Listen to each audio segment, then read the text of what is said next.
Assalamualaikum warahmatullahi wabarakatuh. Di sini kami dari kelompok 5 akan mempresentasikan hasil diskusi kelompok kami tentang permasalahan BK di SD.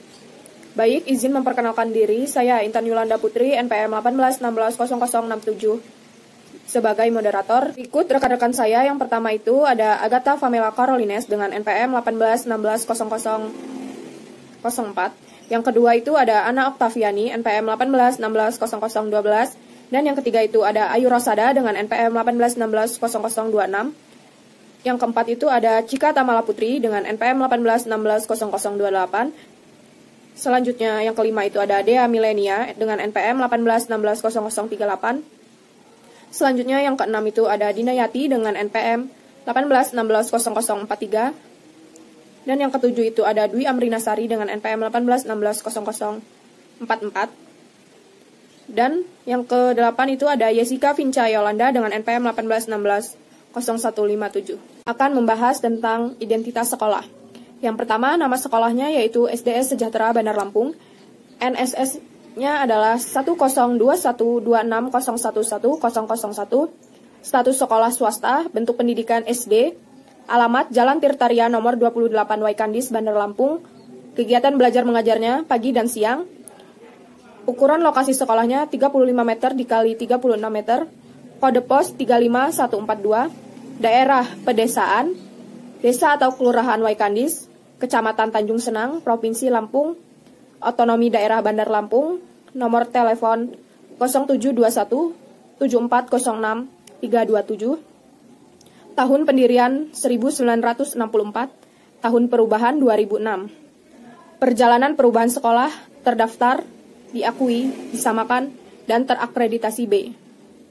Bangunan sekolah milik sendiri, jumlah keanggotaan rayon 2, organisasi penyelenggara, yayasan, jarak ke pusat kecamatan 3 km, jarak ke pusat kota atau kabupaten 8 km. Baik, di sini saya Ana Oktaviani. Di sini saya akan menjelaskan tentang administrasi sekolah.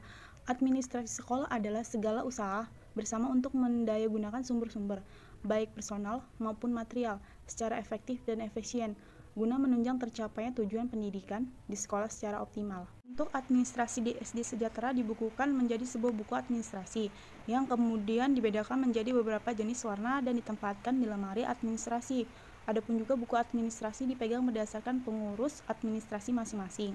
Kepala sekolah pun melakukan pembinaan supervisi untuk memperdayaan sekolah dan meningkatkan supervisi akademik untuk kualitas guru-guru yang profesional, membantu guru mengembangkan kemampuannya dalam mengelola proses pembelajaran, sehingga dapat meningkatkan kompetensi yang mengarah pada mutu lulusan peserta didik yang baik. Kelebihan administrasi sekolah di SDS Sejahtera. Yang pertama ada administrasi kepala sekolah yang meliputi penataan ruang kantor, surat perintah perjalanan dinas, hubungan sekolah dengan masyarakat, jadwal pelajaran SD, dan kalender kependidikan. Yang kedua ada administrasi kurikulum yang meliputi pencatatan dan pengolahan kurikulum. Yang ketiga ada administrasi keuangan yang meliputi dana BOS, BOP, insentif bagi tenaga pendidik, rencana RAPBS, dana kegiatan siswa. Yang keempat ada administrasi guru yang meliputi silabus, RPP, Perita, Promes, SK, dan lain-lain. Yang kelima ada administrasi kesiswaan yang meliputi jumlah siswa keseluruhan, jumlah siswa tiap angkatan, dan lain-lain.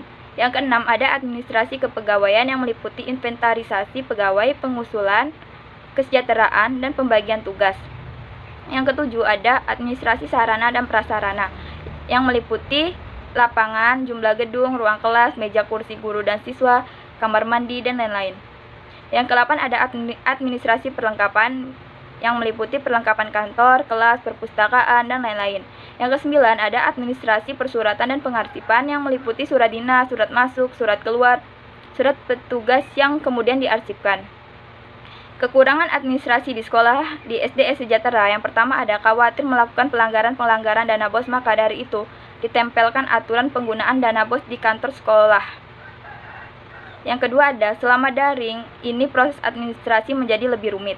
Yang ketiga perlunya pembinaan dan pelatihan supervisi terus-menerus untuk meningkatkan akademik dan guru yang profesional.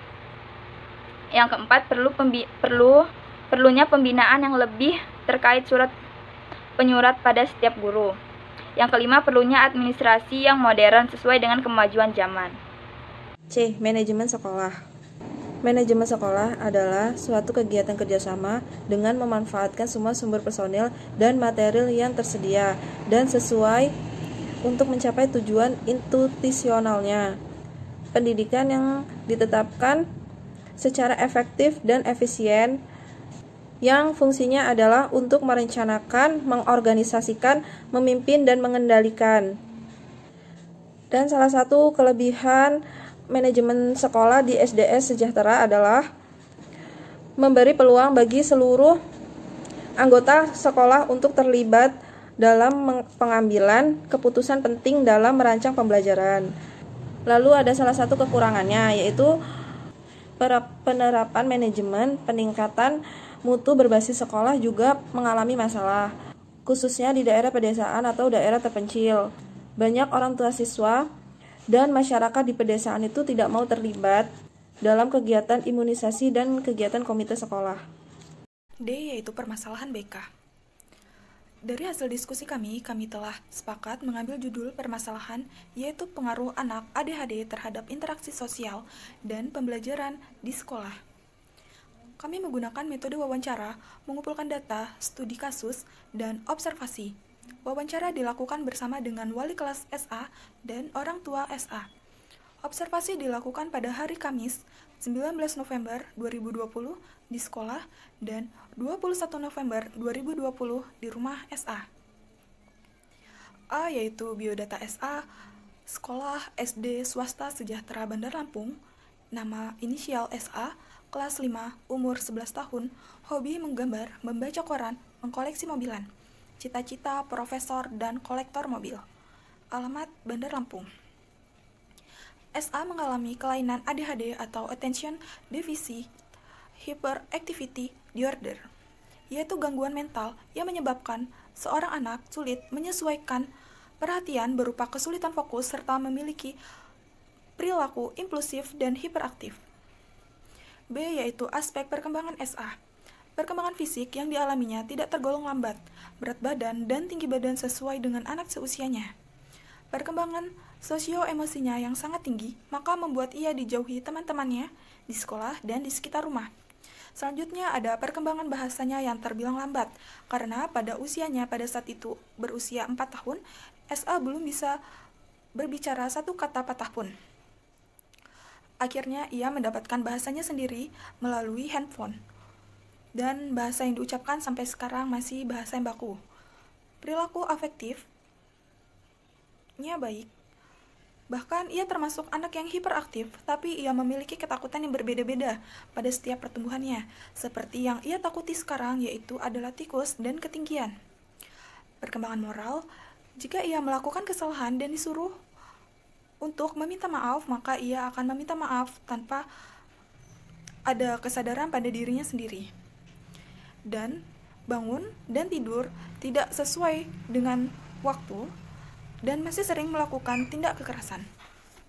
Saya akan menjelaskan tentang permasalahan SA selama di sekolah dan di rumah. Jadi permasalahan SA yang pertama yaitu dia sering melakukan tindakan kekerasan seperti suka memukul, lalu menggigit dan mengamuk, lalu berteriak-teriak kepada teman dan gurunya. Lalu yang kedua, ia sering mencoret-coret papan tulis dan mencoret-coret absen guru. Lalu ia sering mengambil yang bukan haknya seperti pen dan handphone guru. Lalu ia itu hanya bersifat penasaran saja karena barangnya menarik.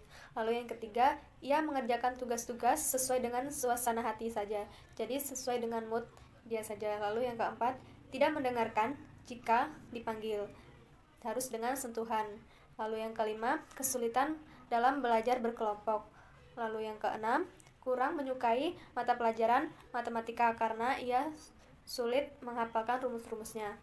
Lalu permasalahan SA selama di rumah itu, yang pertama, SA sering bangun dan tidur tidak sesuai dengan waktunya. Jadi SA itu sering bangun tidak tepat waktu dan tidur terlalu malam.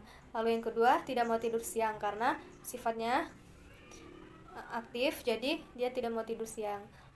Yang ketiga, si SA tidak dapat mengerjakan tugas SBDP seperti bermain pianika karena ia sulit dalam mengambil pernapasan. Jadi ia tidak bisa mengerjakan tugas SBDP. Lalu keempat, karena emosionalnya yang tinggi, maka ia ditakuti oleh teman-temannya karena takut jika SA memukul, lalu mencubit, ataupun yang lainnya kepada teman-temannya. Lalu yang kelima, bahasa yang digunakan SA itu terlalu baku, maka SA menganggap jika ia bermain dengan teman-temannya, ia tidak selaras dengan teman-temannya. Keenam, penggunaan bahasa SA yang baku membuat komunikasi antar teman-temannya menjadi penghalang, jadi teman-temannya tidak mengerti. Tapi terkadang teman-temannya membalas ucapan SA dengan menggunakan bahasa yang baku juga, tetapi tidak begitu baik seperti si SA. Baik, saya Yursada. Di sini saya akan menjelaskan tentang kelebihan yang dimiliki SA. Selain memiliki kekurangan yang mengakibatkan permasalahan di sekolah dan di rumah, ia juga memiliki banyak kelebihan. Di antaranya itu, yang pertama, ia memiliki kemampuan berbicara dan pembelajaran bahasa Inggris yang baik. Yang kedua, memiliki prestasi akademik masuk dalam 5 besar kenaikan kelas dari kelas 1 sampai kelas 4. Yang ketiga, pengetahuan yang sangat luas karena hobinya membaca koran dan buku dan pengetahuan lainnya. Yang keempat, pintar dalam menggambar. Dan yang kelima, karena kepintarannya terkadang ia menjadi guru, mengajari teman-temannya seperti guru di depan. Dan yang keenam, cepat dalam mengerjakan ulangan. Ia hanya butuh 1 sampai 2 menit saja untuk menyelesaikannya.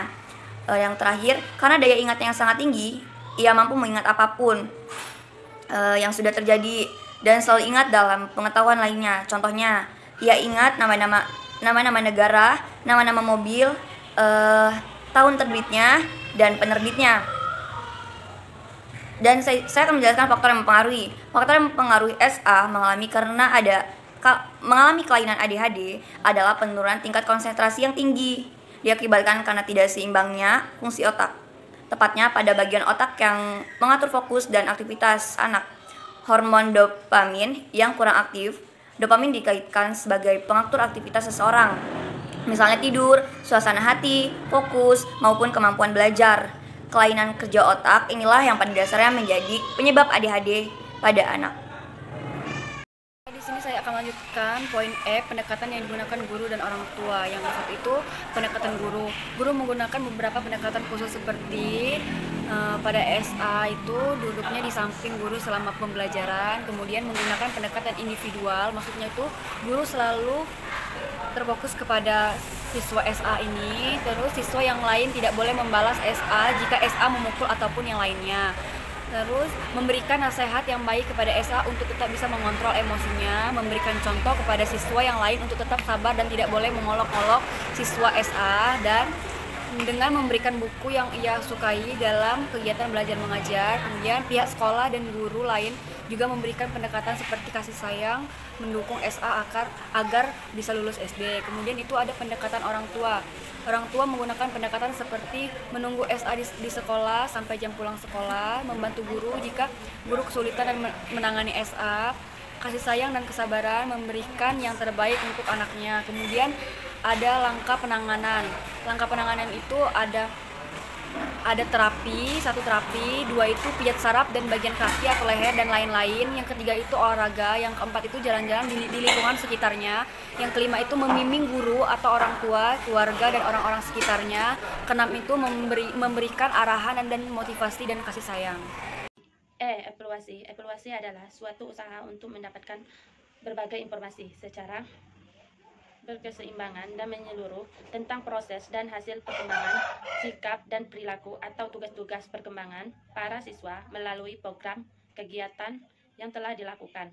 Penelitian hasil kegiatan melayankan bimbingan konseling di SD sejahtera dilakukan melalui 1. Penilaian segera, yaitu penilaian pada akhir setiap jenis layanan dan kegiatan penduduk konseling untuk mengetahui peroleh peserta didik yang dilayani perasaannya semakin lega, senang atau bahagia, dan rencana pemecahan masalah. 2. Penilaian jangka pendek, yaitu penilaian dalam waktu tertentu 1 minggu sampai dengan 1 bulan dilenggarakan untuk mengetahui dampak layanan atau kegiatan terhadap peserta didik. 3. Penilaian jangka panjang, yaitu penilaian dalam waktu cukup lama atau lama suatu bulan sampai dengan 1 semester. 4. Memberikan umpan balik untuk mengembangkan bimbingan konseling. 5. Memajukan belajar, pencapaian perkembangan yang lebih, menyelesaikan tugas-tugas dan keberhasilan siswa. Mungkin cukup sekian yang bisa kelompok kami sampaikan. Kurang dan lebihnya kami mohon maaf. Kepada Allah kami mohon ampun. Kami akhiri. Wassalamualaikum warahmatullahi wabarakatuh.